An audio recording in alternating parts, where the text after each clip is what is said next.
Еңселі 3 қабатты үйге кіріп келген Болатбек аңырайды да қалды. Жоқ, оны таң-тамаша қалдырған зәулім сарайдың алтынмен аптап күміспен қаптап қойған көз суарарлық сұлу да сымбатты көрінісімен қымбат жиһаздар емес еді. Қарсы алдында үріп ауызға салғандай келісті келіншек тұрды. Япыр-ай, мынандай да сұлулық болады екен ғой. Гүлді халатының алдыңғы өңірі сәл ғана ашық қалыпты да, қос алмасы серіппедей сыртқа теуіп тұрған келіншектің мойылдай қарашығына түс алды да қалды. Тұла бойында бір мін болсашы. Аққудың көгілдіріндей келіншек бейтаныс жігіттің ұрлана да сұқтана қарағанына қымсынған да жоқ. Қайта қарай түс, тіміскелене түстегендей әнтек жымиып, тостағандай көздерін төңкеріп, сүйкімін арттыра түсті. Ол не үшін келдіңіз деп сұрамады да, тап қазір өзінің осы бір ерке болмысты тұрысының үстіне бөтен еркек кіріп келетінін күткендей, екі көзді боталап Болатбекке қиыла қарады. Болатбек не үшін келгенін айта алмай тұтықты да қалды. Сізге мынаны Басекең беріп жіберді деді. Әлден соң есін зорға жинаған Болатбек не үшін келгенін есіне түсіп, келіншек сыңғырлап кеп күлді. Күлкісі күміс қоңыраудың сыңғырындай жүрек қытықтайды екен. Сіз Талқанбайдың жаңа шопырысыз ғой деді. Райы да шырайы да келіскен келіншек оның тұла бойын тінтіп қарап шығып. Иә, жаңа ғана қоңырау соқты. Қолыңыздағыны мына жерге қоя салыңыз. Иә, Тауаға жіберді деді Болатбек сөзін қайта пысықтап. Ол келіншектің күйеуі неге Талқанбай деп тұқыртып атап тұрғанын түсінген жоқ. Жұмыста ғой, бастықты барлығы да Тауаға деп атап алдында құрақ ұшады. Сонда келіншегі оны неге Талқанбай деп тұр. Менің есімім Ағылкек, әжем қойған деп әдемі келіншек қолын ұсынды. Ып-ыстықта ұлпадай жұмсақ сүйріктей саусақтар жүргізуші жігітті майда ерітті. Болатбек қолын тартып ала алмай ұзағырақ бөгелді. Ағылкек ағмаржандай тістері жарқырап ақтарыла күлді. Олар осылай танысқан еді. Содан бері Болатбек бастығының да Ағылкектің де айтқанын екі етпейді. Көбінесе сапарда тығыз таяу жұмыстармен қауырт жүретін бастығының қызын балалар бақшасына апарып келу мойнында. Арагідік Ағылкек қаладағы супермаркеттерді аралайды. Сән этелесінде ұзақ бөгеледі. Жүргізушіге керек бастыға сиет төзімділік пен шыдамдылық. Сосыңғысы қанша ұрсып жатса да мылқау адамдай тіл қатпау. Үшіншісі бастығың туралы басыңа мылтық тіресе де тіпті өліп бара жатсаң да сыр ашпау. Міне, оларға шыдасаң бастығыңның да, оның отбасы мүшелерінің де ойабын тауып сенімінен шықтың дей бер. Болатбек мұның алдында да бір мықтының көлік жүргізушісі болған. Тәжірибесі толық тіс қаққан жігіт. Бастыққа ұнаудың сеніміне кірудің жөн-жосығын бір кісідей біледі. Болатбектің бұрынғы бастығымен танысуда, қоштасуда қызық. Онда Болатбек қоғамдық көлік жүргізетін. Таңертең ерте тұрып кеш жатады. Белгілі бағыттағы автобуспен қаланы таңғы сағат 6-дан түнгі 12-ге дейін айналады да жүреді. Жұмыс ауыр болғанымен табысы тәуір. Оған тәжірибелі жүргізуші ретінде басшылары үнемі жаңа автобус береді. Құрмет сыйы, қомақтылау қаржысы бар жұмыстан кім қашады? Оның құтты орнына қозғалысы да жоқ еді. Бір күн ойламаған жерден алдынан джип автокөлігі шыға келді. Болатбек тежегішті басып үлгермеді. Екі көлік соғысып дүние төңкеріліп жүре берді. Салон толы жолаушылар олардай шулап қоя берген. Біресін жиғанда ол дәрігердің алдында отыр екен. Кінәлі джип жүргізушісі еді. Рульде арыстай болып Ақылбектің өзі отырыпты. Сол күні ол жолдас жолаларымен мейрамханалардың бірінде бөгеліп қалады да жүргізушісін үйіне қайтарып жібереді. Мейрамханада қанша уақыт отырды, қаншама ішімдік ішті. Бұл арасы бұлыңғыр әйтеуір. Болатбек оның теңселіп тұрып, тепсініп, жер-жебіріне жеткенін еміс-еміс біледі. Қалай дегенде де аққа құдай жақ. Жол көлік апатының қалай болғанын көргендер бар, жолаушылар бар. Ақылбектің рульге ие бола алмай көлігімен автобусқа өзі келіп соқтығысқанын бұлтартпас дәлелдермен мойнына қойып берді. Бірақ Ақылбек алдырмайтында, шалдырмайтында жуан ортаның жолбарысы болып шықты. Не керек? Ол өзің де Болатбекті де тығырықтан алып шықты. Оған себеп Болатбектің бір сөзділігі. Ол ішкі істер басқармасының тергеушілері, анықтаушылар алдында да, сот отырысында да кінәлі менмін деп тұрып алды. Жоғардағылар үшін бір кісінің апат салдарынан о дүниеге аттанып, бір келіншектің түсік тастап, 2-3 адамның аяқ қолы сынғаны бұйым болыпты ма? Ақылбек судан таза, сүттен ақ болып шыға келді. Дегенмен өзі мәрт жігіт екен, сөзінде тұрды. Болатбекті темір торда көп телміртпей суырып алды. Автобусынан айырылған, жұмысынан қуылған Болатбекті сындарлы сәтте сыр бермеген үшін ұнатып ақ қалыпты. Көп кешікпей өзіне жүргізуші етіп жұмысқа қабылдады. Ақылбек ойға да шапқылады, қырға да шапқылады, неше түрлі қылмыста жатазды, саудасы да жүрді, саунасы да қызды. Болатбек сол бұралаң бұлтарысты, бұқпантайлы тайғанақ жолдардың бірінің де жымын білдірмей, жібін ілдірмей өткелдерден таза даман өткізіп отырды. Бірде Ақылбек тау баурайындағы саяжайында биліктегі түмді орындарда отырған дос-жарандармен үлкен мереке ұйымдастырды. Кілең ығай мен сығай мынандай оңашалықтан аңсап қалған ба, көз байланғанша ішіп жеді, қалағандарынша көсіліп бақты, ойнақта салды. Олардың әрқайсысының жанында бір-бір сылғым сұлу бар еді. Не ойлағанын өзі біледі. Бастығы екі күлім көзді бірге ала келіпті. Саяжайда қонып қалатын болған соң екі сылғымның бірін кері қайтаруға шешім қабылдапты. Болатбек, деді бастығы, оны қасына шақырып алып, мына қарындасты үйіне жеткізіп сал. Байқа, бір тал шашы түсетін болса менен жақсылық күтпе. О не дегеніңіз, Басеке? Бұлай шыға Гүлбанудың ызадан әлде қызғаныштан тызақтап келе жатқанын аңғарды. Өйткені Басекең мұны емес оны таңдады ғой. Ішіне от түскен Гүлбану ұятты жинап қойып мұның мойнына асыла кеткен. Ішіп алғанымен бұл бой жеткен аса ажарлы еді. Ажарлы адамның даузынан албаты сөз шығады екен-ау. Жол жөнекей оның айтпағанын жоқ. Әсіресе Ақылбектің жанында қалып кеткен құрбысы жөнінде аузына келген нақтарды. Салдақы, кәззап, албасты деген теңеулер Болатбектің сөз қорынан баяғыда өшіп қалған екен. Тола бойы тітіркенді. Бір рет кездейсоқ көлік апатын жасап, жүрегі шайлығып қалған Болатбек иығына асылып рөлге жармасқан Гүлбанудан әбден ығыр болды. Бәлдене қарап бұлдана сөйлеп келген Гүлбанудың үйінің тұсына жеткенде және бір қылық көрсетті. Міне қарындас, үйіңізге де жеттіңіз, деген Болатбек ойында ештеңе жоқ. Гүлбану көліктен түсе қоймады. Тіпті түсу ойына да келмейтіндей. Кенет ол жүргізушінің мойнына асыла кетті. Болатбектің мойны жыбырлағандай болды. Сөйтсе Гүлбану оны мойнынан сүйіп жатыр екен. Жігіт қыздың құшағынан зорға босады. Пәтеріме дейін шығарып салмайсың ба, дейді үздігіп. Әне тиіп тұр ғой. Сіз ішке кіріп кеткенше кетпеймін. Сыртыңыздан бақылап тұрамын, деді Болатбек, азарда безер болып. Жігіт емес екенсің, шығарып салуды да білмейсің. Гүлбану темекі тұтатты. Қорықпаңыз, жеп қоймаймын. Үйге түсіңіз. Олар саяжайда сайран салып жатқанда біз немене сыбағадан құралақан қаламыз ба? Болсаңшы енді өкінбейсің, деді Гүлбану мұның қолынан тартып. Шошақай қыздың шолжаң қылығынан мезі болып келген шопыр мына арсыздықты естіп бойын тартып алды. Жоқ деп тартынды ішкі бұрауы мықты бастықтың көлік жүргізушісі. Кешіріңіз, мен асығыс едім. Уақытта бір талай болып қалды. Үйде отбасым күтіп отыр. Сенің отбасың бар екен ғой. Қалай есіме түспеген, деп күлді Гүлбану. Болатбек тосылып қалды. Мына бой жеткен не деп тұр? Есіне түскені несі? Мен оған қашан отбасылымын деп едім, деп ойлады. Сен саяжайда сайран салып жүргенде келіншегің етегіне намаз оқып отырмаған шығар, деп сықылықтап күлді Гүлбану. Болатбек тіксініп қалды. Сен оған тіл тигізуші болма, ол сен сияқтылардан емес, деп тарс кетті Болатбек. Сонда кім сияқтылардан? Білеміз ғой әйел атаулыны. Әсіресе сен сияқты күні-түні бастығының қасынан жетім қозы сияқты жалбақтап қалмайтын жүргізуші сымақтардың келіншектері екі көзі төрт болып босқа жата қоймас. Сондықтан бүгін оны ұмыта тұр. Мен саған әдемі түн сыйлаймын, деді аярланып. Болатбектің қаны басына шапты. Мұндай қорланбас. Ол енді Гүлбанумен кермалдасып тұруды артық көрді. Мына азғыннан іргемді аулақ салайын деп ойлады да, Гүлбануды көліктен сүйреп шығарып, есікті тарс жапты. Өзің бір есің жоқ, дән дұрыс көкме екенсің, жындыбас. Бар кет, мәз боламын дейсің бе? Келіншегіңнің өзгемен тояттап жатқанның үстінен түсерсің. Осы ма еді күткенің, деп Гүлбану түнгі аспанды жаңғыртып дола шумен айғайға басты. Бәледе машайық қашыпты деген бар. Болатбек мына дүлейден құтылғанша асықты. Ажарлы деген бой жеткен мұнша ашулы, азғын ойлы болар ма? Болатбектің үйге жеткенше қаны тасып, миы солқылдап келді. Ол көлігін қаңтарып, үйіне көргенде бөлмесінде алаңсыз ұйықтап жатқан жарын көрді. Балаларының бетінен сүйіп, сүйіктісінің жанына келіп жантайды. Келдің бе, деп Зағипа бері бұрылып жатты. Болатбек көпке дейін дөңбекшіп ұйықтай алмады. Арада 2-3 күн өткенде сыртта жігіттермен темекі шегіп тұрған Болатбекті бастығы шұғыл шақыртыпты. Тағы бір жерге жұмсайтын болды ғой, деп темекі тұқылын күл қоқыс салатын жәшікке тастай салып, алып ұшып жеткен бұны Ақылбек ақиланып, елірме, ожар мінезбен қарсы алды. Болатбек оның тап осылай жарылғалы тұрған сыздауықтай сызданып тұрғанын алғаш көруі. Көздері шапыраштанып, сөздері қотыраштанып тұр. Қолдары безгек тиген адамдардікіндей дір-дір етеді.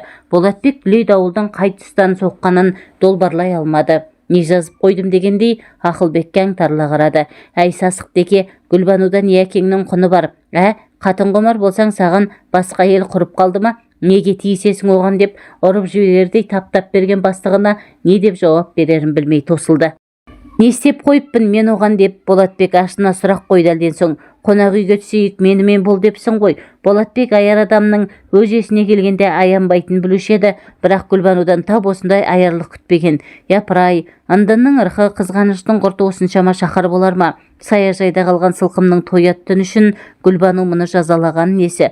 Түкке түсінсе бұйырмасын. Болатбектің беті өрттей алаулап, нені бүлдіріп қойғанын білмей дал болды.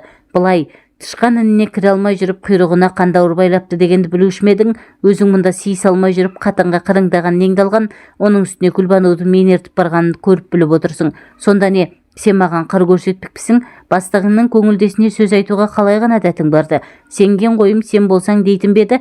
Ертең бәлкім кеше ғана саяжайда бірге қонып қойнымды қыздырған Хадишаға да қырыңдарсың. Сенен қорқайын дедім. Боқшаңды жинада қараңды батыр деді Ақылбек ашудан қалш-қалш етіп. Онымен ерегісіп барға адам таппайтынын білетін Болатбек ләм-мим деместен бастығының бөлмесін босатты. Сөйтіп ойда жоқта Болатбек тағы да жұмыссыз қалды. Енді не істеу керек? Баяғы өзі еңбек еткен автобаза болса болмаса да маңайына жолатпайды. Қайда барады? Үйіндегі олардай шулап отырған бала-шағасын қалай асырайды? Осылай дел сал болып жүрген күндерінің бірінде күтпеген жерден ескі көзтаныс Жұман жолығып қалды. Ол бір таксоркада жұмыс істейді екен. Болатбек, біздің таксопаркке келсеңші, бастығымыз жақсы адам, 2-3 таксистің орны бос, тәжірибелі жүргізушілер керек, бастықпен өзім сөйлесемін деді ол. Сәтін салғанда таксопарктың бастығы ашық жарқын, қақсоқпен жұмысы жоқ жайдары жан екен. Еңбек кітапшасымен танысқан соң сөзге келмей Болатбекті жұмысқа қабылдады. Үйде отырып отбасының ұсақ түйек күйбеңнен мезі болушы еді, жүда жақсы болды. Бәрінен бұрын Зағипаның зілсіз айғайынан құтылды. Әкесі етті таусылды. Әкесі үйде оны бітіп қалыпты. Әкесі бұл үйде майда қалмапты деп мидың құртын жеуші еді. Автобус жүргізуші болып жұмыс істеп жүргенде Ақылбектің оққағар ретінде алшаң басып, арындап тұрғанда да мынандай таршылықты көрген жоқты. Әлде бір контейнермен қазы қарта дейсің бе, жал жая дейсің бе, қойдың еті дейсіз бе, тайдың еті дейсіз бе, ағылып келіп жатушы еді. Шопырлықтан шеттетілген соң бұл бастаудың көзі бітеліп, Зағипасына кіріптар болып қалған. Осы кіріптарлықтан құтқарған Жұманға дән риза, күректеп таппаса да, әйтеуір алақанына бірдеңе түседі. Бұрынғыдай артылғанына кешешесіне бауырларына дорбалап та, арбалап та жіберіп тұратын тоқта, бақуат күндер келмеске кеткенімен жұрт қатарлы күнелтіп жүргеніне шүкіршілік етеді. Такси жүргізушісі деген бір рахат жұмыс екен. Басыңда әңгіртағия ойнатып бақырып бастығы тұрмайды. Автобус айдап жүрген күндеріндей күн сайын таңмен таласа жылы төсегінен атып тұрмайды. Әрі-беріден соң ешкімге есепте беріп жарытпайды. Қайда барады, үйіне қашан қайтады, бұл да өз шаруасы. Бір күн ойламаған жерден оның таксиін Жомарт тоқтатты. Кезінде Ақылбектің компаниясында бірге жұмыс істеген жігітті көріп, Болатбек те қуанып қалды. Болса болмаса да бір-біріне хал ахуал сұрасып, қауқылдасып отырып біраз жерге ұзап кетіпті. Ал компанияда не жаңалық бар деп сұрады Болатбек бір кездері өзі жұмыс істеген ұжымның жағдайын білгісі келіп. Бәрі де бәз-баяғысынша, өзгерген ештеңе де жоқ. Айтпақшы, Басекең сені сұраған, көрсеңдер маған алып келіңдер деді. Жақсы кездестің ғой деп Жомарт ұмыт қалдырған затын тауып алғандай қуанып қалды. Оның менде не шаруасы бар деп Болатбек иығын қиқан еткізді. Итін біліп пе, бірақ қайта-қайта сұрағанына қарағанда бір зәрулік барсың айлы деді. Жомарт та мен қайдан білейін дегенде иығын қушитып. Тағы да сол Гүлбану болмасын деп қалды Болатбек. Гүлбануың кім? Білмейтін бедің бастықтың көңілдесі. Естісем құлағым керең болсын. Затында бастықтың шопыры құлты берік сандық болуы тиіс. Сыр аштым дегенше серағымнан айырылдым дей бер. Сондықтан шопыр атаулы аузын суға толтырып алған адамдай бұртиып жүреді. Жағашпайды. Ашты екен жағынан да бағынан да айырылады. Бұл Болатбектің көкірегінде көмулі жатқан құпия сыр болатын. Ақылбектен кеткеннен соң ба әлде ескі жараның беті қайта ашылған соң ба, Болатбек абайсызда жасырын сырды ақтарып алды. Алайда Болатбек бұрынғы бастығынан есе қайтарғысы жоқ еді. Қыртты езген жеңеді, езгенді құдайдан безген жеңеді деседі ғой. Ақылбек сияқтыларды сүріндіремін деген ой оның басына шүйықтаса да келмеген. Бірде Болатбек жолаушылар тасып жүріп, бұрынғы жұмыс орнының жанынан өтіп бара жатты. Мені неге іздеді екен деген бір әуесқой сауал көкейіне келіп қалды. Гүлбанудың әр кешіккені менен көріп жүрген шығар деп бір қойды. Көйлегімді шешіп алып қалмас не де болса бара көрермін деген бір ой оны ширықтырды. Себепсізден себепсіз қорқақ ұры атанбайтын. Төбемнен тастап жіберер тасы болса, оны да көріп алдым деп батылданды. Өйткені ол өзінің адалдығына сенді. Ақылбек оны арада ештеңе болмағандай сыпайы сырбаз қабылдады. Хатшысына қоңырау соғып, 2 шыны кофе алдырды. Бұрынғы шопырының хал-жағдайын, денсаулығын, көңіл хошын, отбасының амандығын түгін қалдырмай сұрап шықты. Шүкір, бәрі де жақсы деп қысқа қайырды Болатбек. Мені не үшін шақырғанын білесің бе деп Ақылбек төбеден түскендей күтпеген жерден сұрақ қойды. Қайдан білейін деп Болатбек 2 алақанын жайды. Бірақ іші қылп ете қалған еді. Сенен кешірім сұрағалы шақырдым дегенде Болатбектің аң-таң қалғаны соншалық аузы ашылып қалды. Рас айтамын, менен бір ағаттық өтті, кешір мені. Ақылбек кінәлі адамдай-ақ алдында шынында да тұнжырап отыр. Болатбек не айтарын білмей қипақтады. Анау-мынау емес, білдей бір компанияның білдей бастығы кешірім сұрап отыр ғой. Иә, кезінде ойнақы күлімкөздің жаласына болып мұны жұмыстан қуып еді. Мас болып көлік жүргізіп, мұның автобусын соғып сотталып кете жаздаған кезінде Болатбектің бар кінән өз мойнына алып құтқарып қалғанын да ескермеді. Жақсылыққа жақсылық әр адамның ісі, жамандыққа жақсылық ер адамның ісі деген бар-ау. Жарайды, өткен іс өтті, не айтар екен, бұл кешірім, қай кешірім? Не үшін кешірім сұрайсыз деп Болатбек дегбірсіздене түсті. Ақылбек көп бөгелген жоқ, орнына жайғасып отырып асықпай әңгімесін бастады. Сені бекер кінәлаппын. Саяжайға барып сайран салғанымыз есіңде ғой. Сонда мен Хадишаны алып қалып Гүлбануды қайтарып жіберген едім. Гүлбану Хадишаны менен қызғанып, сенімен көңіл қоспақ болыпты. Сен әрине оның рухына көне қоймадың. Бәлкім осылай десе мені қызғанып бауырына тартар деп ойлады ма, әлде басқа есебі болды ма білмеймін. Сені қонақ үйге шақырып бірге болайық деп мазалады деп айтып келді емес пе? Артынша бұл сырын бір құрбысын айтады. Ол Хадишаға жеткізеді. Сонымен сені сүріндірмек болған сылқымның сыры ашылып қалды. Кейін өзі де мойындады. Сен кінәлі емессің деді Ақылбек. Қалай сонда деп Болатбек аң-таң болды. Еш қалайы жоқ, солай. Кейін ол басқа бір жігіттің басына айналдырыпты.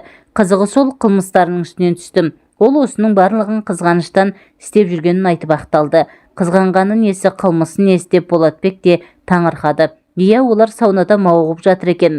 Қас қылғанда тап сол саунаның 2-ші бөлігінде біз демалып отырмаймыз ба? Қыздар шақырғанбыз. Кешіккен соң әкімдіктегі кезекшіден сұрайын деп дәлізге шықсам, қарсы алдымнан ойқастап шыға келгенім. Гүлбану ма? Енді кім деп едің? Расында қызық болған екен дей салды Болатбек, аузына басқа сөз түспей. Несі қызық, өз обалы өзіне жұмысқа аламын ба деп ойлап жүредім. Жұмысын тауыпты, енді сол жұмысымен болсын деді Ақылбек күйініп. Ол тағы да кофе алдырды. Болатбекке мына кермек дәмі ұнамады, аузы ашып бара жатқандай сезінді. Қаласаң компанияға қайта орал, саған да есігім ашық, бірақ мені кінәламай бәрін ұмытып кел деп Ақылбек бұған барлай қарады. Бір рет сынған көзе қайта қалпына келмейді басеке, қалған көңіл шыққан жан. Ниетіңізге рахмет деді Болатбек орнынан тұрып жатып. Маған қатты ренжулі екенсің ғой. Болар іс болды, өтті кетті. Жұмысыңызға сәттілік тілеймін деп Болатбек бұрынғы бастығымен қоштасып есікке беттеді. Қалаған уақытыңда келіп тұрып, саған есігім қашанда ашық деп Ақылбек соңынан дауыстап қалды. Адамды толық білмей тұрып, сырттай баға беру ұшқары ойдың белгісі. Болатбек өзі ер жігіт деп бағалап жүрген Ақылбектің қайдағы бір жеңілтек қыздың жаласына сеніп, шүйліккені қалай есінен шығар. Қанша жерден ұмыттым дегенмен, алдынан қайта айналып кездесе кеткенде, кеуде түсі шым ете түскені қалай. Талқанбайдың тіршілігі таусылмайды. Үйге керекті азық-түлікті, керек жарақты Болатбек тасиды. Осек ортада Ақылбек оны балалар бақшасына жұмсайды. Үйге 3 жасар Ақбілекті алып келгенде келіншектің қуанғанын көрсеңіз ғой. Ақбілек те анасына қарай құлдыраңдап жүгіреді. Олардың шырқырасып табысқандарына сырттай сүйсініп қарап тұрып үйіне қайтады. Ақылбектен жертезек болып жасып, бұдан бұлай бастық атаулына желкемнің шықыры көрсін деп есеп айырылысқан Болатбек ойда жоқта Талғанбайға тап болды. Таксопарк басшысы басқа мекемеге жоғарылап кетті де, орнына келген такси жүргізушілердің күндік өткізетін теңгесін еселеп арттырды. Тапсырыс пен талап үдесінен шыға алмағандар амалсыздан жыл орындарын тастап басқа жерлерден жұмыс іздеп сарсылды. Міне осы тұста Ақылбек бұрынғы шопырынан өзінің досы Тоғымен таныстырған. Өте сенімді жігіт деп мақтауын асырған болары мұны бірден өзін көлік жүргізуші етіп жұмысқа қабылдады. Өмір дегеніміз осылайша бірде сырттан бірде ішін беріп өз арнасымен ағып жатты деген Болатбекті өзде күтпеген өзгешелеу сүрлеу соқпақ күтіп тұреді. Сырт көзге сыр бермегенімен Ақылбектің көзіне тұнып қалған бір мұң бар. Сымбатты да ерке болмысты келіншек әлде біреуді зарыға күткенде елегізейді. Оның алаңжарлы көңілінде не бар екенін Болатбек түсінбей-ақ қойды. Кейде жадырап жайнап отырып-ақ тұңғиық бір терең ойға шым-шым батып торығып қалады. Мынандай дәулет, Талқанбайдай табысты күйеуі, Ақбілектей тәп-тәтті қызы барда басқа бақыт іздеп не керек? Оның көңіл толқынында қандай қайық шарқ ұрып тербетіліп жүр. Әдетте қағанағы қарқ, сағанағы сарқ адамдарда есірік сияқты бір дерт болады.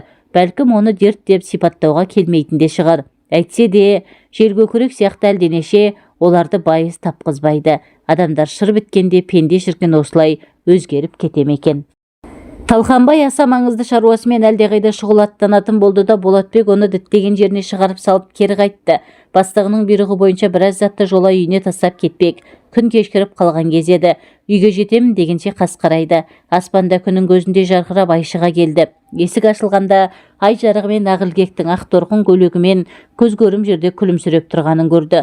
Ақ көйлегі аппақ денесімен дене болып, құлын мүшесі айқындалып тұр екен. Жібектей толқынды қарашасын бос жібере салыпты. Соңғы кезде көңіл күйі ортайып, жүдеп жүрген Болатбек кенеттен «Япыр-ай, іздегенім осы емес пе еді» деп қалды. Ақылбекте сусаған сезімнің ырқына бой алдырып тұр шамасы. Жігіттің қапелімдегі көңіл толқынын тап басып түсінген тәрізді.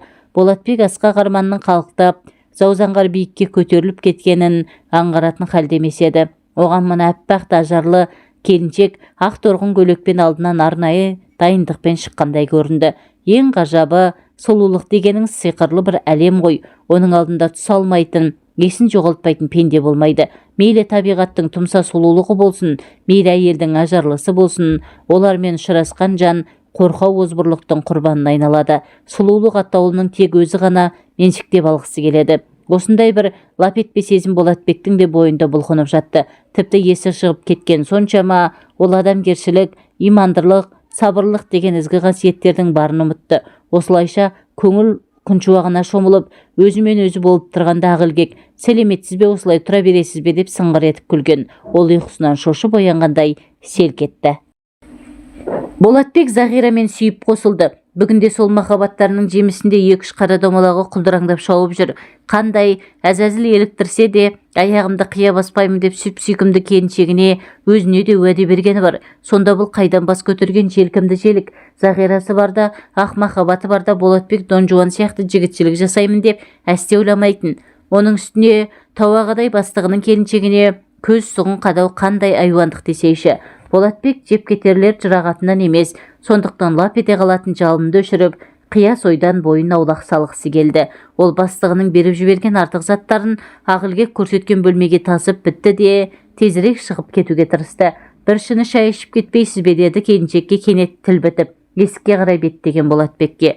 «Жоқ, рахмет. Үйде қожайын бар кезде жайғасып отырып, бәлкім 10 кесе шай ішермін». Бәлесін-ай өзінің. Ақылбек оны қоштағандай күлімсіреп, басын шұлғып қойды. Талқанбайдың түгесіліп бітпейтін шаруасы көбейді де, көпке дейін кідірістей берді. Ақбілекті бақшасына жеткізіп салу, алып қайту, анасын айтқан жеріне апару, компанияның басқада тіршілігі бар, уақыт өз ағымен сырғып өтіп жатты. Ол күн сайын қожайынның үйінде кемінде 2 рет келіп кетеді. Неге екені белгісіз, алдынан кермаралдай керіліп, Ақылбек шыға келгенде тұла бойы бір ысып, бір суып, жүрегі атқақтап соғады. Ойда жоқта Болатбекпен оңашада аз-кем әңгімелесіп қалған. «Ағай», деді Ақбілек бірде көлігіне қарай кетіп бара жатқан мұны кідіртіп. Болатбек не айтпақ екен деп оған жалт қараған. Ақылбектің түрі боп-боз еді. «Ауырып қалмаса игі едім». «Иә, ағай», деді Ақылбек тағы да бөгеліп. Аздан соң бойын жинап алды да «Сізден бір нәрсе сұрайын деп едім», деді күмілжіп. Оның ыңғайсызданып тұрғанын бой айтпаса да белгіледі. «Сұраңыз, ағай, сіздің сыр ашпайтыныңызды білемін. Мұны екеуміз ғана білуіміз керек». Болатбектің іші бүріп өткендей болды. Ақылбек айтсам ба айтпасам ба дегендей ойланып тұрып қалды да, ішіндегі әлдебір күш сыртқа лықсытып шығарғандай батылданып, «Мен Талқанбай туралы сұрайын деп едім. Ол жайлы жөні түзу сөз естімегенім қашан. Құрбыларымнан естіп жатамын. Соңғы күндері сүйек жүрістері тым көбейіп кеткен көрінеді.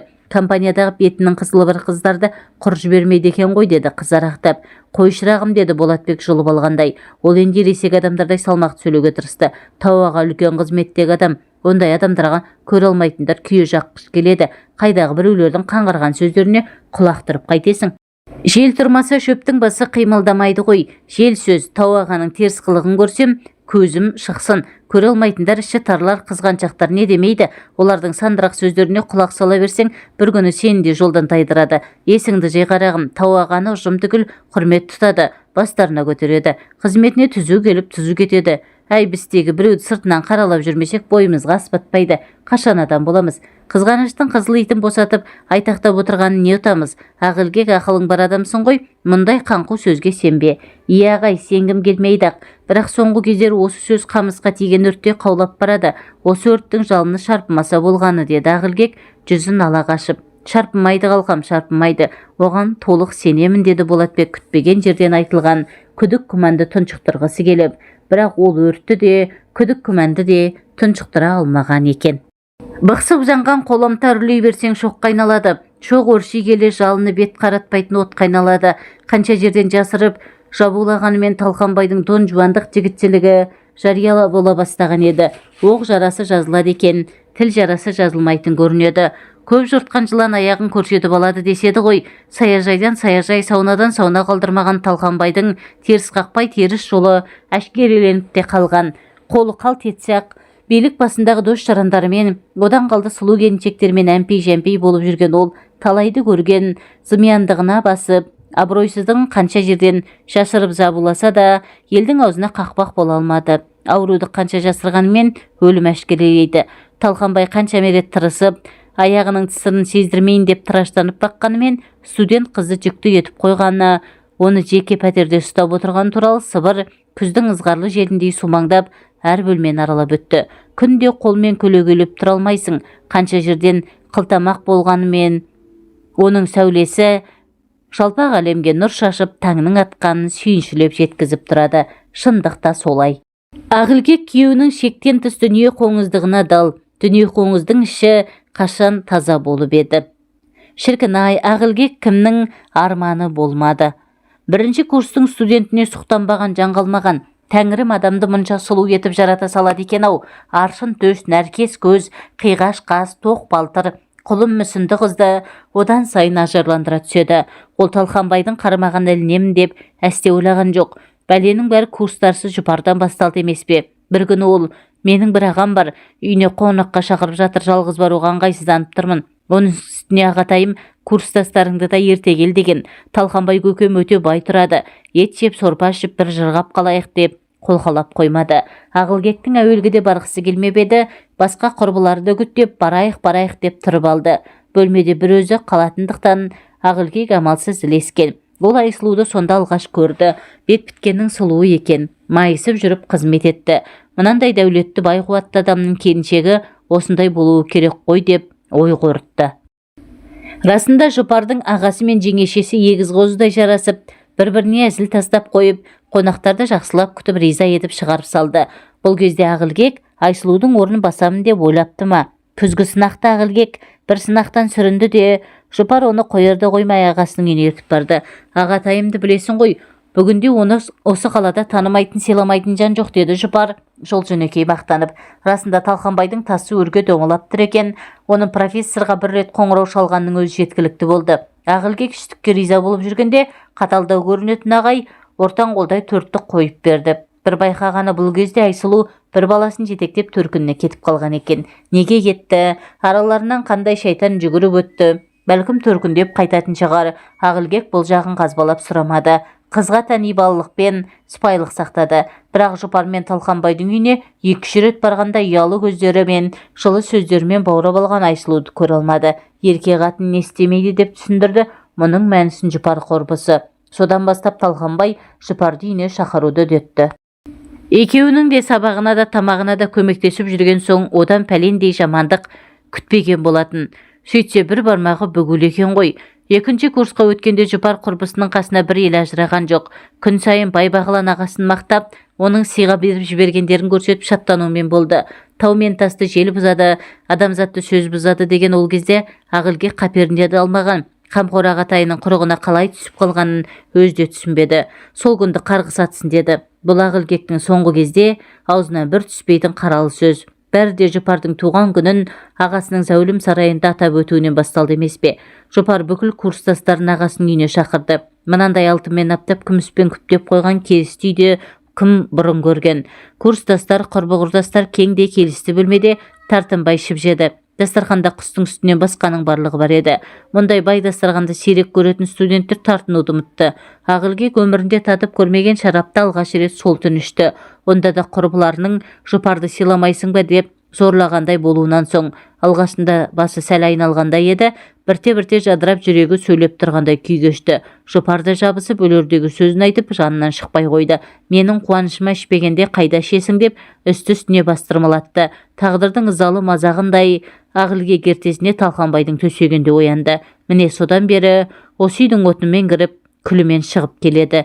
Болатбек кейде ақ борықтай келіншегімен оңаша қалғанда Талқанбай туралы сұрағысы келгенімен оның ретін таба алмай жүрді. Талқанбайдың талтаңбай жүрісі жиілеп, ожар мінез көрсете бастаған бір күні Ақылбек жүргізуші жігітке өзі ақтарылып еді.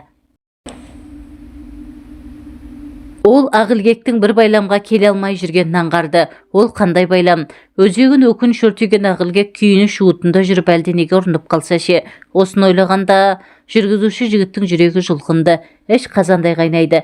Күресуге дәрмен жоқтың күйін кешті. Ымырт үйіріліп көз байлана бастады. Кенет бір бүйірден ала құйын бұрқасын көтерілді де артынша суырысын жүріп өтті. Мұның соң алай-дүлей боранға айналды. Жан-жақтан ұшып түсіп жатқан қар көліктің терезе көзін бітеп тастады. Тоңази бастаған жүргізуші моторды оталдырып, жылынудың қамын жасады. Бұл уақытта қызметкерлер де, жұмысшылар да үйлерінде ыстық шайларын ішіп жайланып жатыр еді. Жұмыста әкесінің қонақ алғандай Талқанбай ғана тапжылмай отырып алды. Жүргізуші оны күте-күте жалықты, тіпті алаңдай да бастады. Дүние астан-кестен болып жатқан мынандай мезетте жылы үйіне ертерек жетіп алған жақсы ғой. Бастықтың не ойлайтынын өзі біледі. Жалықтырып, зарықтырып барып кеңсесінен шықты әйтеуір. Күтіп қалдың ба? Ештеңе етпес. Мен бір жігіттерге қонаққа баратын болдым. Сен үйіңе қайта бер. Айтпақшы мынаны жолай біздікіне тастай кетерсің деп Талқанбай оның қолына мұқият оралып, сырты скотчпен қапталған бір затты ұстатты. Сіз ше, баратын жеріңізге жеткізіп салайын да. Жоқ, әуре болма. Қазір кезекші көлігі апарып тастайды. Ал не тұрыш жөнел деп Талқанбай кері шегіне берді. Болатбек бастығының құпия сапарының талайын көрген, сондықтан таңданған жоқ. Бұрқасын басылар емес. Желтоқсанның жентек қары үсті-үстіне төпелейді. Сырттағы бұрқасынан жүргізушінің ішіндегі құйын қатты ұйытқып өршелене түскен. Ол бұл бұлқыныс бұрқасының қайда бас көтерерін ойлап та жатпады. Есікті әдеттегідей Ақылбектің өзі ашты. Тым кеш қайттыңыз ғой, қарныңызды ашқан шығар деді мұны көрген бетте. Ештеңе етпейді, мұнаны Басекең беріп жіберді, үйге алып кете алмадым, ертең аға келіп тастауға болар еді. Кім біліпті? Үйге кірсеңізші, мен шай қойып жіберейін. Құдауанда шейінде күтуге асығып тұратын Болатбек тырп етпей қалды. Бұл жолы Ақылбек жігіттің бөгелгеніне қуанып та құбалып та тұр еді. Мына жерге аяқ киіміңізді шешіңіз деп Ақылбек ішкі бөлмеге кіріп кетті. Әлден соң буы бұрқыраған шайда келіп қалды. О, несін айтасыз, бақуатты адамның дастархан емес пе? Үстел-үсті көздің жауалатын дәмге толы. Бұл олардың алғашқы бетпе-бет отырулар еді. Басекеңді таныс тамырлар тамаққа шақырып, сонда кетті деді Болатбек. Үнсіз отырғаннан бірдеңе деп отыру керек қой деп. Әлгі сайқалына кеткен ғой деп аузынан жалыната күрсінді Ақылбек. Зат әйел емес пе? Әлден соң көңіл әуеніне ырық берді. Бөтен еркекпен отырмын-ау деп ойламады шамасы. Көз жасы сорғалаған күйде ашына сөйледі. Әйелдің әлі көз жасына ғана келеді ғой. Тұншыға жылап алмаса шемен шері тарқатылар ма? Бәлкім Болатбекке мұң шақсыққысы келген болар. Болатбек оны қалай жұбатарын білмей абдырады. Осылай отырып Ақылбек жігіттің иығына басын сүйеді. Болатбек мынандай жұмсақ та жұпар иісті шашты алғаш рет дәл иегінің астынан көріп отыр. Ол келіншегінің шашынан иіскеді. Бұрын ол Ақылбектің қолын алуға да именетін еді. Бұл жолы қорыққан жоқ. Бойын бір батылдық биледі. Бұдан арғысы еміс-еміс есінде қалыпты. Ақылбектің шоқ шашқан шие еріне сүліктей жабысқаны жадында. Сосын соншалықты жалынмен жігітке бой ұрған келіншек бойындағы бар қызуын ірке алмаған. Әйел табиғаты жұмбаққа толы, тыйым салынған тамырдың дәмін татып, әбден құмарынан шыққанша тоятынан тартынбайды. Бұл жолда қанша қиналғанмен шыдап бағады. Ақ ұлпадай аппақ төсек, ақсазандай толықсыған келіншек, толқындай төгіліп жатқан жұпар шаш, көріктей көтеріліп басылып тұрған қосанар, Ақылбектің құшағы барып тұрған от екен. Болатбектің құр сүлдері ғана қалды. Әлден соң құмарлықтың әбден шегіне жетті шамасы. Келіншек бар даусымен айғайлап жіберді. бой болып терлеген Болатбек әлден соң келіншек үстінен сусып түсті. Қыстың талмауыр түні қашанда ұзаққа созылады. Бұл түн олар үшін қас қағымдай ғана уақытта өте шыққандай. Тас қараңғысында Болатбек ысты құшақта қанша қимаса да орнынан амалсыз тұрды. Ол келіншектің от бүркеген аузынан шие дегерінен ұзақ сүйді. Ағылгек ағыл-тегіл жылап қалды. Ертесіне Болатбек жұмысына әдеттегісінен кеш барды. Оған Талқанбайдың уыз қатынның құшағынан кеш босап қайтқанын себеп еместі. Ол бір байламға тоқтаған болатын. Көп ойлаған ол жұмыстан босату жөнінде өтініш жазды. Оның жүрегін мазалаған, көзіңді ойып берсең де дос көңілін қалдырма деген тәмсіл болатын. Қанша жерден жүрісі суық, ісі бұлыңғыр дегенмен Талқанбай өзіне қандай қысастық жасап еді. Ай сайын көтеріңкі еңбегі алады, 90 сайын сыйлықтан да құралақан қалмайды. Сұраған жағына жібермей қалған кезі жоқ. Бұл жайлы жұмысты қаланы мың айналса да табуы қиын. Сондықтан әріптестері бекер кетіп бара жатырсың деп өкініш білдірді. Болатбек көлігін инженерге тапсырып, бухгалтериядан тиісті еңбегі ақысын алды да ғимараттан суыт шығып кетті. Талқанбай оның жұмыстан суық шығып кетуінің себебін түні бойы сарсылдатып күттіріп қоюымнан деп жорыды. Былайшыға иығынан ауыр жүк түскендей жеңілдеп қалды. Ол енді Ағылгектің есігін ешқашан бұрынғысынша еркін қаға алмайтын ойлап қамықты. Іші удай ашыды. Әлден соң өзінің жылап келе жатқанын аузына түскен кермек дәмнен білді. Жігіт те жылай ма екен? Әкесі көшеден жылап келгенде оған үнемі осылай деуші еді. Қалтасынан жалма-жан дәш орамалын алып көзін сүртті.